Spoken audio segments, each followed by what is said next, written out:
안녕하세요. 라오스 비엔티안 메콩강 오리알 라오코리아입니다. 라오코리아의 라오스 이야기 세 번째 이야기입니다. 라오스에서 와서 생활하다 보니까 사람들이 저한테 자주 묻습니다. 라오스 가니까 뭐가 좋아? 라오스 가면 뭐가 좋아? 제 답변은 항상 똑같고 간단했던 것 같아요. 라오스 와보면 알아. 와봐. 말로 해서는 몰라. 제가 한국 기업에서 가보라는 중국을 포기하고 라오스에 온 이유는 그냥 편했습니다. 그냥 편했어요. 라오스에 잠깐 다녀갔는데 라오스가 아름답다, 정말 멋진 동네다 이런 느낌보다는 그냥 왠지 만난 사람, 눈에 보이는 것들, 그런 것들이 편하다는 느낌뿐이었습니다. 그것이 저를 이 라오코리아를 라오스로 오게 한 원동력 같습니다. 가끔 이런 생각을 해봅니다. 내가 전생에 라오스 사람이 아니었나?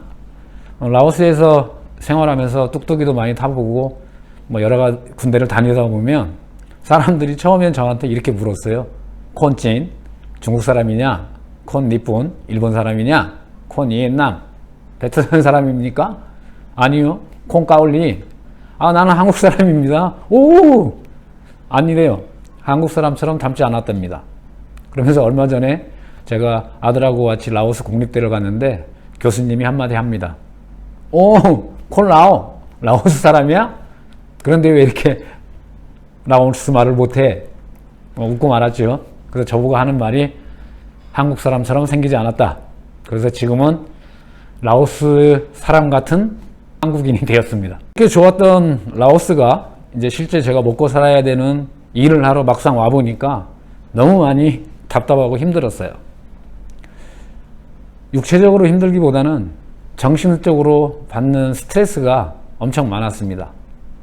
교통, 음식, 생활, 문화, 특히 인터넷으로 작업을 많이 해야 되는데 정말 여기 라오스에 와보시거나 해외에 가보신 분들 그런 말씀 하시잖아요. 저는 라오스에 와서 우리나라 인터넷 만드신 분들, 인터넷 시스템 그 공사하시고 만들어 놓은 분들한테 정말 경의를 표했습니다. 라오스에서 정말 인터넷이 안 되니까 일하기가 힘들었어요. 어느 것 하나 정말 제가 이건 정말 라오스가 좋아, 일하기 좋아 이런 생각이 든 게 아무것도 없었습니다. 이런 상황에서 그럼 내가 라오스에 와서 가장 먼저 할 일이 뭐지? 빨리 개업식도 해야 되고 사무소 오픈도 해야 되는데 인테리어나 이런 거는 이제 다른 분들이 하고 계시니까 저는 빨리 이제 컨테이너로 물건을 가져와야 되고 그 물건을 어떻게 하면 빨리 통관을 시켜서 잘 팔 수 있을까? 그걸 연구해야 되기 때문에 이제 가장 먼저 할 일을 찾아봅니다. 그래서 가장 먼저 방문한 곳이 코트라 비엔티안 사무소입니다. 라오스에도 코트라 무역관이 있습니다.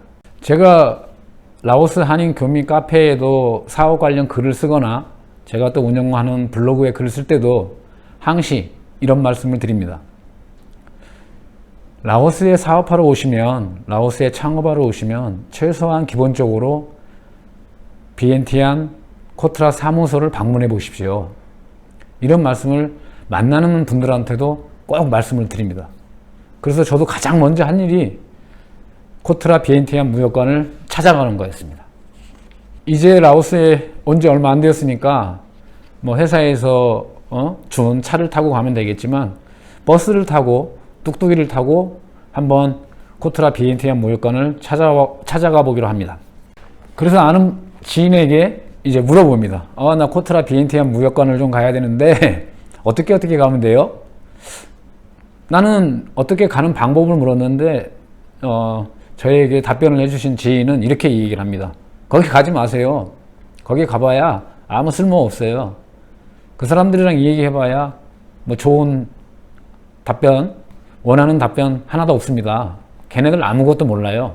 저는 이런 생각을 했어요. 그래도 무역 관련해서는 제일 가장 프로들이 코트라 사무소에서 근무한 분들이 아닐까. 그런데 왜 나보고 가지 말라 하는 것이지? 이런 생각이 그냥 들더라고요. 라오스 무역 관련에 대한 정보를 가장 많이 알고 계신 분들이 코트라 비엔티안 사무소인데 왜 가지 말라는 것일까? 그런 생각이 이제 문득 들더라고요. 그래서 제가 그분에게 물어봅니다. 코트라 비엔티안 사무소에 가셔서 상담해 본 적 있으세요? 어떤 상담을 하셨는데 그게 실망이 크셨어요? 라고 제가 이제 질문을 해봅니다. 그런데 그분 말씀이 뭐 갔다 왔다 자기가 상담을 했다 이렇게 얘기를 하시기보다는 그 사람들은 원론적인 얘기만 합니다. 그래서 아무것도 몰라요. 현실하고 맞질 않아요. 이런 이제 답변을 해주십니다. 그래서 저는 이제 그 얘기를 듣고 코트라 비엔티안 무역관을 찾아갑니다. 그리고 버스를 타고 바투사이에서 내려서 뚝뚝이를 갈아타고 코트라 비엔티안 무역관을 찾아갑니다. 바투사이에서 걸어갈 수 있는 거리였는데 그때는 제가 잘 몰랐어요. 그래서 일단 뚝뚝이를 이용해서 비엔티안 무역관을 찾아갔습니다. 코트라 사무소를 방문해서 이제 상담 직원 담당자랑 장시간 이 얘기를 나눕니다. 참 반겨주셨어요. 반갑게 반겨주시고 그 상담도 참 친절하게 잘 해주셨습니다. 지금 이 방송을 통해서라도 인사 한번 다시 드리고 싶네요. 그분이 계실지 모르겠지만 그분이 말씀하셨던 대로 가장 원론적인 이 얘기를 가지고 한참 동안 얘기를 합니다. 여기 오게 된 경위, 법인 설립 경위, 앞으로 할 일, 뭐 개업식 날짜 등등 그런 원론적인 얘기를 가지고 이제 장시간 이 얘기를 하고 나서 이제 일이 상담이 끝나고 나서 그 코트라 담당자분이 저한테 묻습니다. 여기 어떻게 오셨어요? 근데 아니 무역을 하는 사람이 코트라 비엔티안 사무소를 오는 건 당연한데 그분은 저한테 물은 거예요. 어떻게 오셨어요? 왜? 이상한 것처럼. 제가 더 이상했어요. 듣는 제가. 왜 그러세요? 자주 오시지 않습니다. 여기 오시는 분들이 이렇게 잘 찾아오질 않는데 이렇게 열심히 뭐 개업식까지 준비되어 상황에서 이렇게 찾아온 게 좀 의외입니다. 이런 말씀을 하세요. 그래서 제가 이제 답변을 드렸습니다. 말씀을 드렸어요. 아니 라오스에서 사업하려고 무역하고 사업하려는 사람이 여기 찾아오는 건 당연한 건데 제가 여기로 올 때 방향을 물으니까 위치를 물으니까 제 아는 지인이 이렇게 얘기하던데요. 거기 가지 마세요. 그 사람들 아무것도 몰라요. 가봐야 시간 낭비입니다. 교민들한테 큰 죄 지셨어요. 왜 이런 말씀이 나오죠? 이런 얘기가. 그분도 웃습니다. 그분도 웃어요. 그러면서 이제 이런 말씀을 하십니다. 코트라 비엔티안 무역관을 찾아오시는 분들은 일을 쉽게 하기 위해서 오시는 것 같습니다. 여기에 오시는 분들은 어떻게 하면 법인을 빨리 설립하고 비용을 적게 들이는 방법을 알고 싶어서 오십니다. 근데 저희들은 공공기관이기 때문에 편법을 알려드릴 수도 없고 또 자세한 내막을 알 수도 없습니다. 그래서 저희들은 원론적이고 원칙적인 얘기를 해드리기 때문에 아마 그분들이 저희들 답변에 만족을 못 하시는 것 같습니다 라고 말씀을 했어요. 그래서 조금은 이해가 되더라고요. 그래서 그분이 예를 하나 듭니다. 저희들은 예를 들자면 법인 설립하는데 6개월이 걸린다고 이 얘기를 하고 돈이 얼마 정도 들어갈 거라고 얘기를 해 드립니다. 그러면 이제 상담 오신 분들이 그렇다는 거예요. 다른 사람들은 3개월이면 안 되는데 내가 아는 사람이 여기 높은 사람들하고 아는데 그쪽에다 이 얘기하면 지금 말씀하시는 것보다 반 정도 가격이면 법인 설립이 금방 가능하다고 이 얘기하던데 그건 안 되나요? 이렇게 말씀을 하신다는 거예요. 그래서 이제 그분 말씀은 상담을 오신 분들이 코트라 비엔티안 무역 사무소에서 말하는 원칙적이고 원론적인 얘기를 귀담아 듣기보다는 여기 와봐야 영양가 없네. 속된 말로 영양가 없네. 내가 빨리 나가서 그래 나 도와준다라는 사람, 높은 사람, 라이닝 뜨는 사람 만나서 빨리 법인 설립하고 빨리 영업 시작해야지. 그럼 이제 뭐 보지 않아도 뻔한 거 아니겠습니까? 비엔티안 사무소의 상담 내용을 머릿속에 담아두기보다는 높은 사람과 아는 지인을 통해서 법인 설립과 이제 창업 준비를 해 나가겠지요. 이런 이야기를 나누고 나서 그분이 저한테 얘기합니다. 그러다 가끔 다시 찾아오시는 분이 계십니다. 왜요? 시간은 시간대로 들었고 돈은 돈대로 나갔는데 아직도 법인 설립이 안 됩니다. 소위 말해서 비엔티안 무역관이 이 얘기했던 원론적인 이 얘기보다 더 많은 기간이 소요됐고 더 많은 비용이 투여가 됐지만 아직까지 법인 설립이 안 되고 있으니 이 방법을 해결할 수 없느냐라고 이제 답답하니까 상담을 오셨겠지요. 그 당시에는 제가 이제 뭐 이런 내막을 잘 모르는 상황이었는데 지금은 제가 이제 왜 라오스에 오면 일을 좀 잘못하거나 서로 감정이 틀어지면 사기꾼 아닌 사람이 사기꾼 되는지를 좀 이해를 합니다. 비인티한 무역관이 6개월 걸린다고 그랬고 돈이 얼마 든다고 그랬고, 상담하러 오신 분이 그분 지인과 법인을 만들 때 높은 사람의 좀 도움을 받으면 3개월이 걸리고 그 비용이 반이 들어간다고 그랬던 거, 이 내용 틀린 부분이 하나도 없습니다. 둘 다 맞습니다. 그러니까 소위 말해서 같거나 비슷한 사안의 일을 가지고 라오스에서 일을 진행하다 보면 어떤 사람은 돈으로 얘기하면 10,000불이 들어간 사람, 5,000불이 들어간 사람, 3,000불이 들어간 사람이 있습니다. 기간으로 따져보면 1년이 걸린 사람도 있습니다. 같은 일에 같은 돈을 투여해서 6개월이 걸린 사람도 있고 3개월이 걸린 사람도 있습니다. 그러나 그게 어떤 부분이 원칙이다라는 건 없습니다. 사안별로 다르고 사람에 따라 달라집니다. 그런데 이 일이 끝나고 3가지 일이 끝나고 왔다, 3가지 경우가 정리되고 난 후에 세 사람이 보면 10,000불을 투여하고 1년이 걸린 사람은 5,000불 투여한 사람하고 비교했을 때 사기를 당했다는 느낌이 들 거고요. 5,000불을 투여하고 6개월이 걸린 사람은 3,000불을 투여한 사람을 기준으로 해서 자신은 사기당했다라고 생각을 할 겁니다. 세 사람 다 사기는 당하지 않은 겁니다. 이런 상황이 라오스에서 사업을 힘들게 하기도 하고 섣불리 어떤 분을 도와주기도 힘든 상황이 되는 게 아닌가 합니다. 많은 분들은 뭐 해외에 나오면 뭐 한국 사람 뭐 믿지 마라, 한국 사람 뭐 어떻다 이렇게 말씀을 하시는데, 저도 정말 좀 소신 있게 살아보려고 하지만 제가 다른 분을 돕다가 이런 일이 발생하면 저도 아무리 착한 일을 하고 싶어도 어느 순간 사기꾼이 될 수 있는, 사기꾼 취급 받을 수 있는 나라가 라오스 사업 환경입니다. 저는 그렇게 생각합니다. 그래서 이제 장시간 우리 비엔티안 무역관에서 이 얘기를 하고 또 한 번 나왔으니 일을 또 깔끔하게 처리하고 가야 되기 때문에 같은 건물에 위층에 CJ 물류 비엔티안 지사가 있습니다. 한국 물류사가 있거든요. 그래서 그쪽은 제가 라오스에 오기 전부터 여기 가져올 물건을 이제 그 컨테이너에 실어야 되기 때문에 이제 그 통관 절차나 이런 걸 상담하느라 계속 유선상으로는 서로 소통을 하고 있어서 그게 낯설지는 않았어요. 그래서 CJ 물류 비엔티안 지사장님하고 이제 또 상담하는 시간을 또 만들게 됩니다. 상담을 하니까 전문가답게 착착착착 일을 잘 풀어줍니다. 이런 문제가 있습니다. 이런 비용이 들어갑니다. 이런 문제가 있습니다. 이제 상담을 원론적인 얘기들을 좀 많이 하고 나서 제가 이제 말씀을 좀 드립니다. 지금 가져오는 컨테이너, 첫 번째 컨테이너는 통관하는데 그렇게 어려움이 없을 것 같습니다.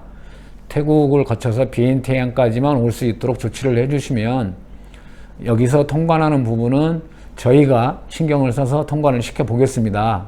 왜냐하면 저를 이쪽에 이제 파견한 한국 기업과 또 여기 친분 관계가 있는 라오스 현지 분이 도와주기로 해서 일단 통관 문제는 쉽게 저희들이 해결하겠다고 이제 말씀을 드리고 나서 앞으로의 이 얘기를 좀 풀어갑니다. 만약에 그분들이 도와주지 않았을 때 내가 라오스에 수출을 하게 되면 원칙적으로 어떤 문제가 있느냐. 그러면서 제가 이 얘기를 합니다. 만약에 라오스에서 뒤를 봐주는 사람이 없을 경우에 내가 여기에 수출을 정상적으로 못할 것 같으면 나는 이 나라하고 무역을 하지 않을 생각이다라는 말을 하면서 그 절차를 묻습니다. 그러니까 이제 우리 CJ 물류 지사장님께서 차근차근 설명을 해줍니다. 그런데 들으면 들을수록 답답해지는 거예요. 문제가 풀리기보다는 야, 이런 나라에다가 어떻게 수출을 해서 먹고 살지?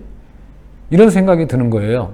그 이유가 뭐냐면 무역을 좀 해보신 분들은 알잖아요. 그 세계 물류 코드에서 HS 코드를 따서 한국 같은 경우는 전산만 쳐봐도 대략적인 관세, 부가세 등 기타 세금까지 해서 비용이 많이 나옵니다. 그리고 또 우리나라 같으면 관세사한테 얘기하면 뭐 금방 뽑아주잖아요. 돈만 좀 주면. 그런데 라오스에서는 이런 얘기를 합니다. 지사장님께서 그러는 거예요. CJ 물류 지사장님께서. 본부장님, 그 당시 제 직책이 본부장이니까요. 본부장님이 질문한 내용을 제가 정확하게 답변을 드릴 수가 없습니다. 대략 이 정도에서 이 정도는 들어갈 수 있습니다. 그리고 이런 물건은 통관이 가능하지만 이 물건은 제가 더 알아봐야 됩니다. 그렇게 말씀을 하시면서 설명을 좀 해줍니다. 여기는 담당 공무원이 바뀌면 기준이 달라지고 같은 물건이라도 그때그때 또 정부 방침에 따라서 달라질 수도 있고 사안사안 변동이 심합니다. 그래서 제가 딱 꼬집어서 어떻게 해드릴 수 있겠다라는 답변을 못 드리겠습니다 라고 말씀을 하세요. 제가 이제 이렇게 얘기를 합니다. 만약에 그러면 제가 라오스에 물건을 수출하는데 원가 계산이 불가능한 거 아니냐, 세금, 비용, 소비세가 있는지 없는지 기타 재반 비용이 다 나와야 내가 물류비가 얼마, 세금이 얼마 해서 통관까지 다 시키고 나면 이 상품의 가격이 얼마니까 내가 마진을 몇 프로 붙이고 도매상한테는 얼마에, 소매 가격은 얼마에 팔 수 있을까라는 기준이 있어야 이 물건이 팔리겠다 아니면 못 팔겠다라는 판단을 할 수 있는데, 물건을 가져와서 통관을 시켜봐야 알 수 있다 그러면 어떻게 내가 그 시장조사를 할 수 있겠는가 라는 질문을 던져요. 그랬더니 비엔티안 무역관 사무소처럼 또 같이 웃습니다. 여기는 본부장님이 생각하는 것처럼 도매상이 없습니다. 지금처럼 컨테이너로 물건을 가져와서 매장 만들어서 본부장님이 직접 하시는 방법이 가장 기본적인 판매 방법입니다. 여기서 컨테이너로 물건을 가져와서 도매상들한테 많은 물량 수량으로 밀어내기를 한다는 것은 정말 어려운 일입니다. 그래서 물건 많이 가져오지 마시고 조금씩 가져와야 됩니다. 부자들이 많고 한국 물건을 보면 정말 관심 있고 좋아한다는데 이 물건 컨테이너 하나 물량을 받아낼 도매상이 없단 말인가, 이런 생각이 제 머리를 확 스쳐 지나가면서 힘들겠구나라는 생각이 들었어요. 그러면서 비엔티안 사무소, CJ 물류 사무소를 방문을 마치고 돌아오면서 이런 생각을 합니다. 아니, 여기에다가 법인을 만들자고 하고 여기에 투자하자고 한다는 사람들은 도대체 무슨 생각으로 여기에 투자를 하고 진출을 하자고 그랬을까? 이 내용을 알고 있을까? 정말 이걸 모르고 왔을까? 아니면 알면서도 왔을까? 라는 고민을 하면서 회사로 돌아오게 됩니다. 회사에 와서 여러 가지 생각을 해봅니다. 이후에 벌어지는 얘기는 다음 방송에서 또 이야기를 나눠보도록 하겠습니다. 감사합니다.